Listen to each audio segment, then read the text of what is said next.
Hey guys, it's Jeff from Team Shockwave, here to bring you the deck profile for the Lunalights. And if you haven't seen it, then annotation here for the sneak preview match. And, well, give it a second. The digital bug profiles, okay? And I'm sorry it took so long to get this deck profile, but I really wanted to rebuild this deck and make it a little bit more consistent.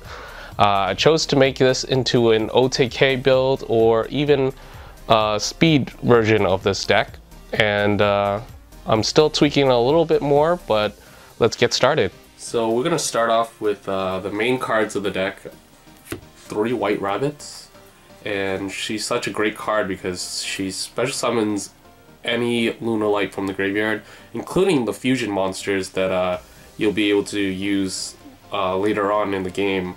Then, using her effect, she bounces cards from the opponent's back row, so she's a mini giant Trunade.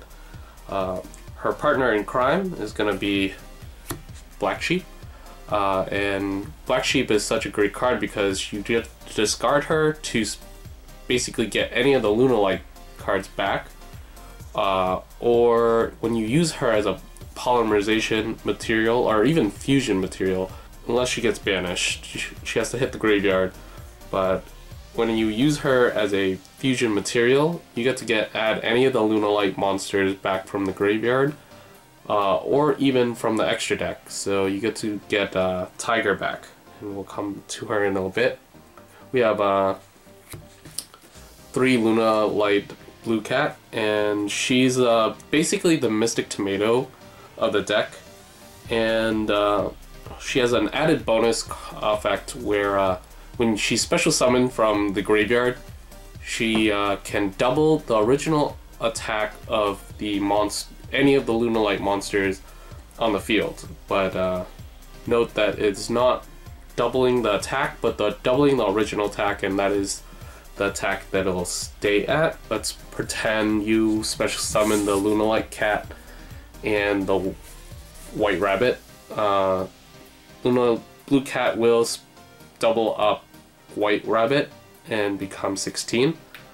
If you somehow have any cards that increase attack, it will automatically become 16 and not the added bonus. So it does not reapply. Just for notes.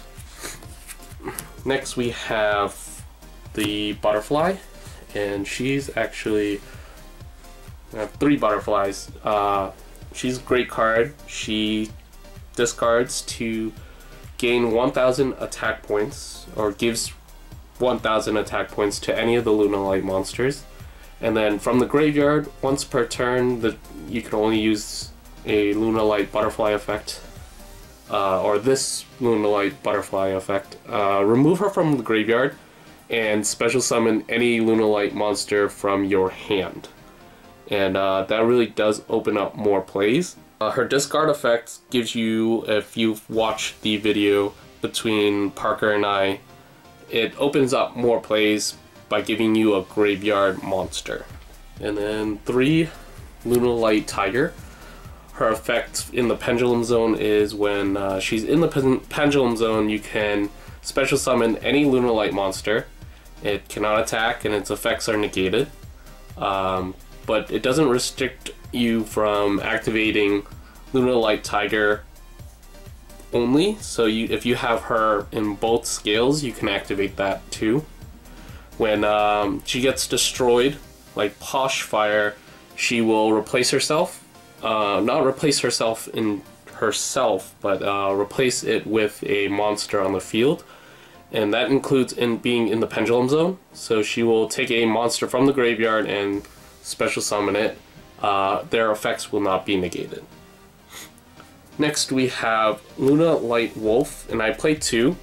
She is basically a fusion gate and Miracle Fusion.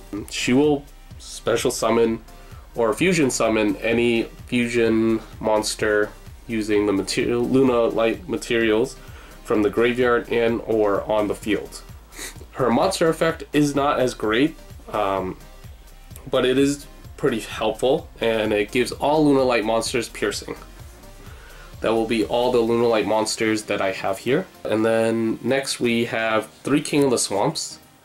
And yes, we all know that we can't use King of the Swamps for a substitute in this deck, but this deck is so heavy on fusion with polymerization. I want to get polymerization as soon as possible, and I don't want to waste little black sheep all the time.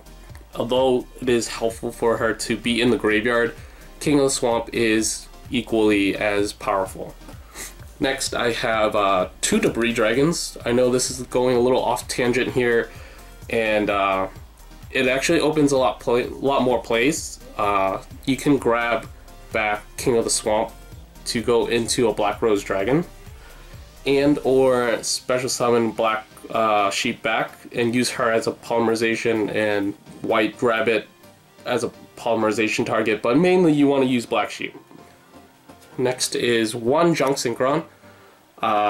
Same concept and idea. Since Debris Dragon is at 2, I put in 1 Junk Synchron instead, and it opens up more synchro plays.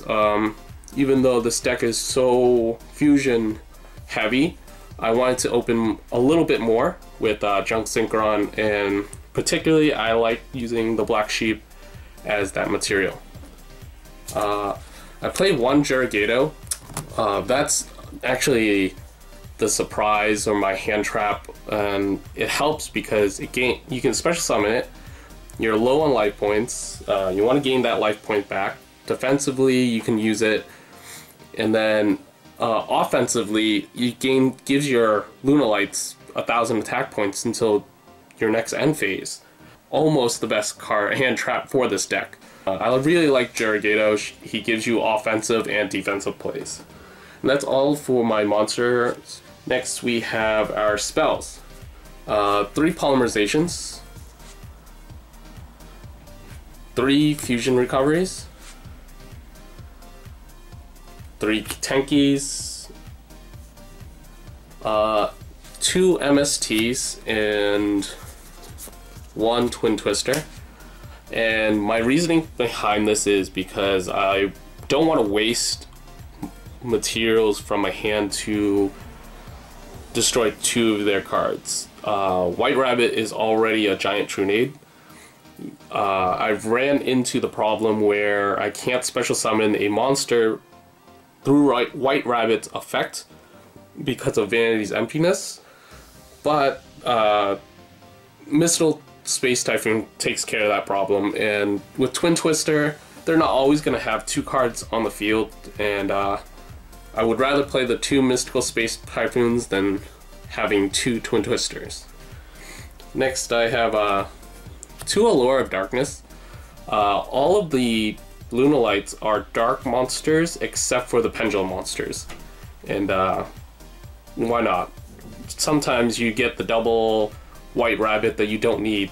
Once you hit that 1 White Rabbit and you're able to recycle it, that's all you need for the deck, and you're just gonna speed through it. Next we have Fusion Tag, and I'm choosing to play 1 Fusion Tag, or not Cattle Call, but I'll explain that in a little bit. Fusion Tag will help you get Lunalight Leo Dancer out quicker. Sometimes situationally, Panther Dancer is a lot better if you can win this turn and not waste all your resources. Cattle Call, you cannot special summon Lunalight Panther Dancer from the extra deck unless it's been fusion summoned, or unless you fusion summon it. And it's not the greatest card that you want to play just to get out the cat into Panther. It's a waste of resources, and Fusion Tag gives you that instant Panther Dancer into Leo Dancer. And my last card is going to be Dark World Shackles, and a lot of you guys have asked why Dark World Shackles, and the fusion materials are really helpful in that sense, where Panther Dancer will give you that OTK potential since she is able to attack multiple times. And let's get to those fusion monsters. Next we have Lunalight Cat Dancer, and she's not the greatest of the 3 fusion, but she is really helpful. She cannot be destroyed by battle. During the main phase, you contribute a Lunalight monster, and your opponent's monsters cannot be destroyed by battle this turn.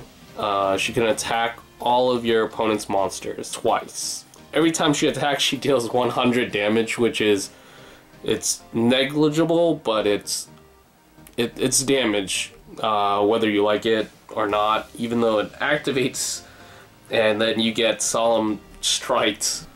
The main reason you want to keep her on the field is because she can't be destroyed by battle. And when I was playtesting and my opponent didn't have anything to destroy it, mainly Cosmo didn't have the Dark Destroyer, I left her in defense mode, and they just couldn't get through it until I was able to level up, basically, to Lunalight Panther Dancer. And she requires Cat Dancer and another Lunalight monster. During the main phase, you can activate her effect. Your opponent's monsters can't be destroyed by battle up to twice per this turn. She's cannot be destroyed by card effects. And why I think this is great is comboing it with Darkwold Shackles and or Lunalight Black Cat. You have a 56 attack monster. With Darkwold Shackles, you attack twice. It's game over. There's nothing left for your opponent. Unfortunately, she's can be targeted. She's great in that sense that she can attack twice. She has bigger OTK potential, but I prefer using Panther sometimes over Leo Dancer. And let's go to Leo Dancer. I love the artwork on the Japanese ulti because I really do love ultimate rares. But Leo Dancer, she cannot be targeted, she cannot be destroyed by card effects. Unfortunately, she can be destroyed by battle, and that's the downfall on her. So if you run into Honest, that's probably the worst thing in the world, and the worst feeling too. With Cat Dancer, with Blue Cat, she becomes a 7,000 beat stick, and she's basically the towers of the deck. If you can get her out, just go for it. And the best way to combo this off is once you use polymerization to get into the Lunalight Panther Dancer and you fusion off into Leo Dancer, you can actually use Wolf and Tiger in response to afterwards. Special summon the Panther Dancer from the graveyard, and then use, or even just straight use Wolf from the graveyard with the 2 that you sent through polymerization, and you just have 2 Leo Dancers on the field. It's nuts. Next, we have the Synchros, Armides, Red Wyvern. I can't go into Goyo because Debris Dragon won't let me go into anything else other than a Dragon type. The Black Rose clears fields. You have you activate Tiger's effect, and then Black Rose the field for some reason, whatever you need to, if you have to, and then Tiger goes off. You have another monster on the field. Next we have Mistworm and Trishula, and you go, well, Jeff, is that really plausible? It is, with definitely with the one Junk Synchron that you're playing. I might bump Junk Synchron to 2, but Junk Synchron, you have Lunalight, Butterfly, you have Tigers. Sometimes you can't always get the Tiger back out, and finish the Pendulum Scale, but it's possible. And there are times that I have gotten the Junk Synchron into the Black Sheep Pendulum summoned a tiger, 2 tigers back, and I could have gone to Mistworm or Trishula, but sometimes at the time I was playtesting, I didn't have it. Next we have Levier Sea Dragon, and with Lunalight Panther, everything that you use for fusion using her effect gets removed from play, and sometimes you just want to get things back, especially your Black Sheep or your White Rabbit. But idealistically, sometimes you're not going to do it. He's just there to be in there. Daigusto Phoenix and Gachi Gachi. Gachi Gachi is going to boost your attack, and I think that's where I really revolved my thinking into this deck, increasing attack and dealing as much damage as possible. Lastly, I have Herald of Purelight, and again, it is just to recycle cards that you need, even if it's like a Jurigato or that Junk Synchron that you want to get back to possibly make a Trishula. So that's pretty much it for my deck profile, and I just wanted to touch base with you guys about the build and how and my thought process of building this deck. It's an OTK turn 2 turbo with the new format and YCS Providence coming out in a few weeks. Anything can happen. With playtesting through Cosmo before Shining Victories, it was doing really well. Dark Planet is such a problem with the deck since it's so spell heavy. And with PK Fire and Monarchs, it does extremely well against if you can get Leo Dancer out quickly. I really hope you guys like my deck profile. Please like, comment, subscribe, and we'll see you at YCS Providence. This is Jeff from Team Shockwave, signing out.